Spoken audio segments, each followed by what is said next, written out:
On July 10th, Vice President of Ghana, John Dramani Mahama, visited the Schomburg Center for Research in Black Culture in Harlem, New York City for his first public presentation of his new memoir, My First Coup'D'Etat, and other true stories from the lost decades of Africa.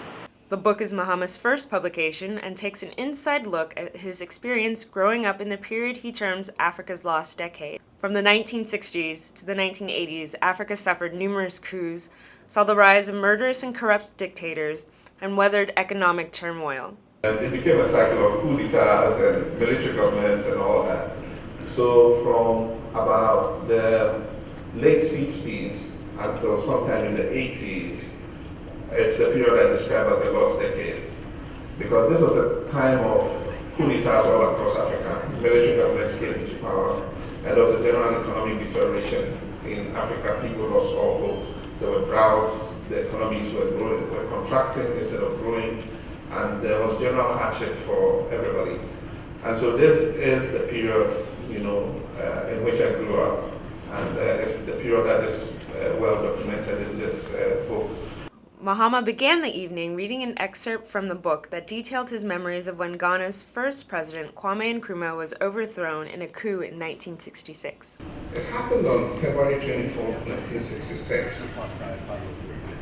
I was 7 years old, a class 2 pupil in the primary division of Achimota, and a elite boarding school in Accra, Ghana's capital.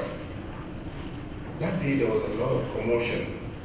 Teachers rushed about in a noticeably scattered fashion and huddled in corners whispering.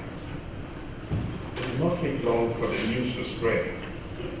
First through the upper school student body, then down to us, the younger pupils. The words I heard people speaking that day seemed to hold a certain air of mystery. To my child's ear, the phrase sounded exciting, like a game that all the upper form students would soon be playing. And from the moment I first heard it, coup d'etat, I wish I could learn how to play this new game as well. At Achimota, we heard that all the ministers of state had been arrested.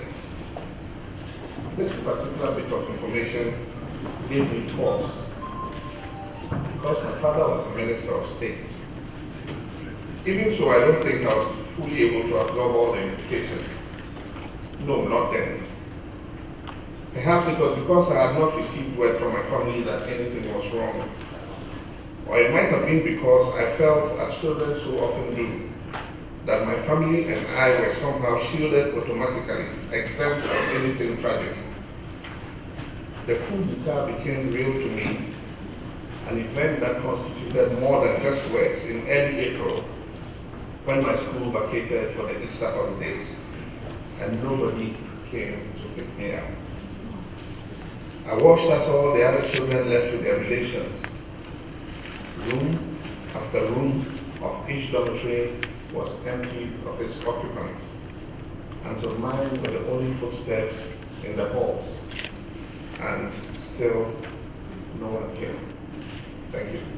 Vice President Mahama, whose National Democratic Party is standing for re-election this coming December, along with current President John Evans Atta Mills, talked about how Ghana has emerged from the lost decades and is experiencing a renaissance. Of the 10 top performing economies, 6 were African, and including my country, Ghana. Ghana was the top performer with the highest GDP growth in the world of 14%. After a Q&A session with the audience, Vice President Mahama hosted a book signing and interacted with members of the Ghanaian community in Harlem. Mahama, who grew up with 18 siblings in northern Ghana, was joined on stage with several of his siblings who he features endearingly in his memoir.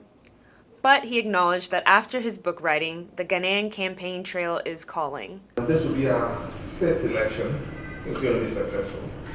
Ghana is held up as a model of democracy in Africa, and all of us are proud of it, notwithstanding which side of the political divide you are.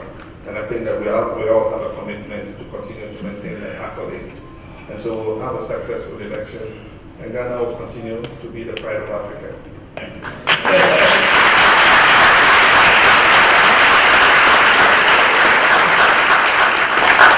But it means that I have to get this over with and hit the campaign. This is Karen Atta reporting for Sahara TV, New York City.